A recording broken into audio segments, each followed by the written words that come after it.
Assalamualaikum warahmatullahi wabarakatuh. Adik-adik, pada video kali ini saya akan memberikan kunci jawaban pada tema 8, kelas 6 subtema 3, pembelajaran 3, halaman 109, 110, dan 111. Baik, langsung saja kita jawab di halaman 109. 5 informasi penting dari bacaan. Yang pertama adalah Labuan Bajo terletak di Kecamatan Komodo, Kabupaten Manggarai Barat. Yang kedua, banyak tempat wisata di Labuan Bajo. Nah, Labuan Bajo ini merupakan tempat wisata yang sangat terkenal di Indonesia maupun di luar negeri.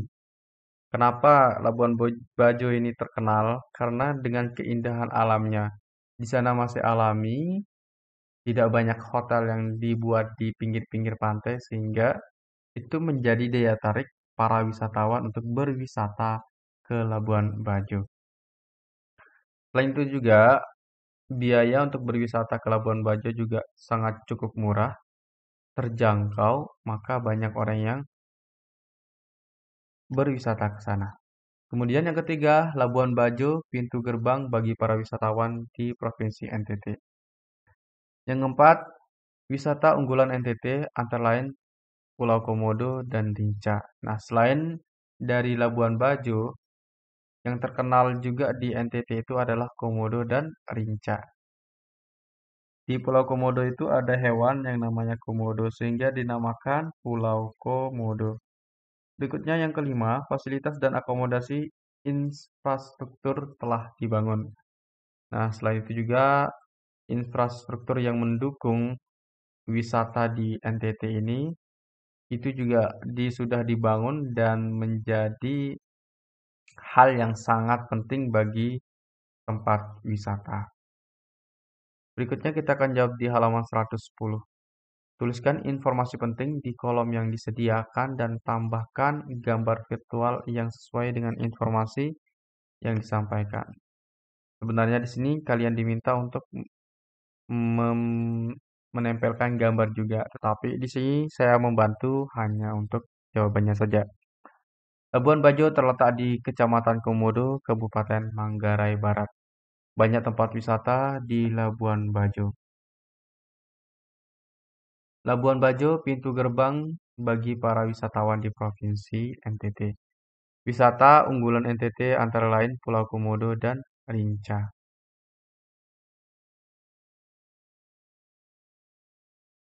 Berikutnya kita akan bacakan pengaruh kegiatan pariwisata terhadap kehidupan perekonomian masyarakat Labuan Bajo. Pengaruh kegiatan pariwisata terhadap kehidupan perekonomian masyarakat Labuan Bajo adalah meningkatkan pertumbuhan perekonomian masyarakat sekitar Labuan Bajo, serta meningkatkan investasi yang masuk ke sektor pariwisata. Jadi, karena adanya pariwisata itu menyebabkan perekonomian masyarakat yang ada di Labuan Bajo itu menjadi meningkat, perputaran uang akan menjadi lebih banyak di situ dan menjadi tempat yang sering dikunjungi oleh orang, sehingga dapat membuka peluang-peluang usaha lainnya yang berkaitan dengan pariwisata. Semakin banyak turis yang datang ke Labuan Bajo dan belanja banyak di sini, pendapatan asli daerah akan meningkat.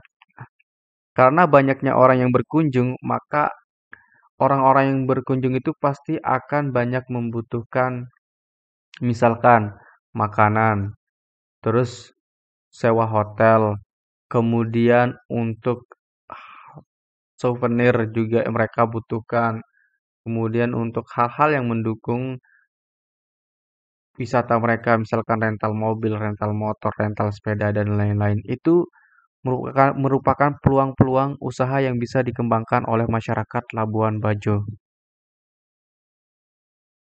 Hotel-hotel yang ada di sekitar kawasan wisata ini tentunya membutuhkan bahan-bahan makanan.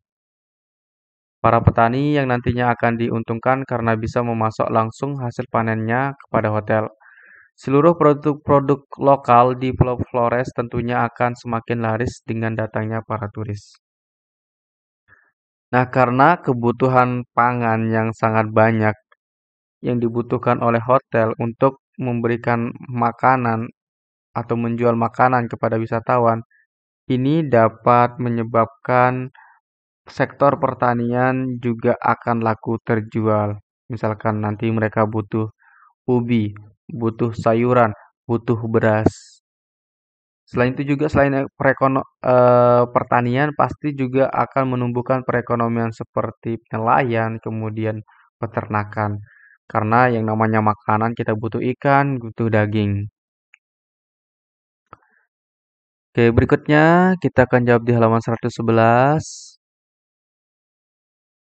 Deskripsi gambar ya. Ini kita perlu jawab. Di sini ada banyak sekali sampah, di sini polusi udara. Baik, untuk kunci jawaban di halaman 111 ini, kita buka saja langsung. Nah, untuk 111, deskripsi gambar penumpukan sampah sepanjang aliran sungai. Sungai menjadi kotor, menyebabkan banjir dan penyebaran penyakit. Oke, karena sungai itu kotor, kemudian air tercemar, nanti banyak karena airnya juga menggenang, itu akan menyebabkan tempat-tempat nyamuk berkembang biak. Hak masyarakat yang tidak terpenuhi adalah hak untuk hidup pada lingkungan yang sehat dan hak untuk memanfaatkan lingkungan.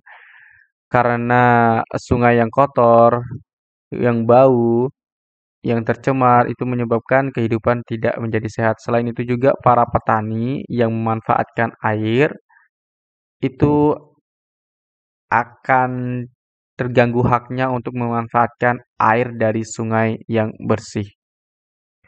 Kemudian, apa yang dapat dilakukan supaya hak masyarakat terpenuhi? Wajib menjaga kebersihan lingkungan dan membuang sampah pada tempatnya.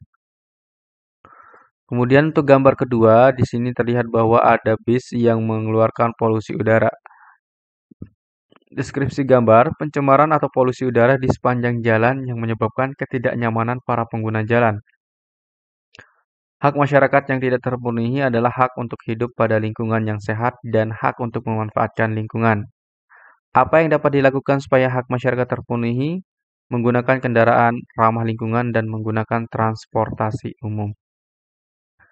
Berikutnya di halaman 112, di situ disediakan poster tentang hijaukan kembali untuk masa depan bumi kita. Deskripsi gambar, poster ajakan untuk menghijaukan kembali lingkungan sekitar. Hak masyarakat yang tidak terpenuhi, hak pada kelangsungan hidup, hak untuk meningkatkan kualitas hidup. Apa yang dapat dilakukan supaya hak masyarakat terpenuhi? Memelihara kelestarian fungsi lingkungan hidup serta mencegah dan menanggulangi pencemaran dan perusakan lingkungan hidup. Berikutnya, bersama kita selamatkan bumi dari perubahan iklim. Baliho ajakan menyelamatkan bumi dari perubahan iklim. Hak masyarakat yang tidak terpenuhi adalah hak untuk hidup pada lingkungan yang sehat dan hak untuk memanfaatkan lingkungan. Apa yang dapat dilakukan supaya hak masyarakat terpenuhi? Memelihara kelestarian lingkungan serta mencegah pencemaran dan perusakan lingkungan hidup. Nah, berikutnya kita akan jawab, ayo renungkan di halaman 112. Di sini ada dua soal yang kita perlu jawab. Baik, langsung saja kita jawab. Ayo renungkan. Menurutmu, apakah setiap hak yang kita miliki sebagai warga negara akan secara otomatis kita dapat? Hak warga negara, di sini warga negara ya, akan dimiliki oleh seseorang apalagi ia memang sudah menjadi warga negara tersebut. Dan hak ini dilindungi oleh undang-undang. Namun pada kenyataannya, tak semua hak warga negara bisa terpenuhi.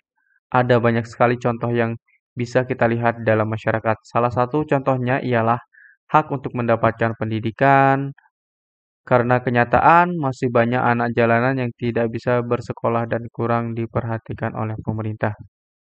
Kemudian untuk soal yang kedua, apa yang akan terjadi apabila masyarakat hanya menuntut haknya tanpa memperhatikan pelaksanaan kewajibannya? Yang terjadi adalah kerusuhan di mana-mana, negara menjadi tidak komunis, dan masyarakat tidak ada sosialisasi. Kerjasama dengan orang tua, bersama dengan orang tuamu, cara contoh sebuah keadaan di lingkungan sekitarmu yang mencerminkan ke bagaimana masyarakat bekerja sama untuk memastikan bahwa hak untuk hidup di lingkungan yang baik dan sehat bisa terpenuhi. Contohnya ialah kegiatan gotong royong yang dilakukan bersama tanpa melihat perbedaan ekonomi dan lainnya, serta kegiatan bantuan atas warga yang kurang mampu yang biasanya diberikan oleh pemerintah.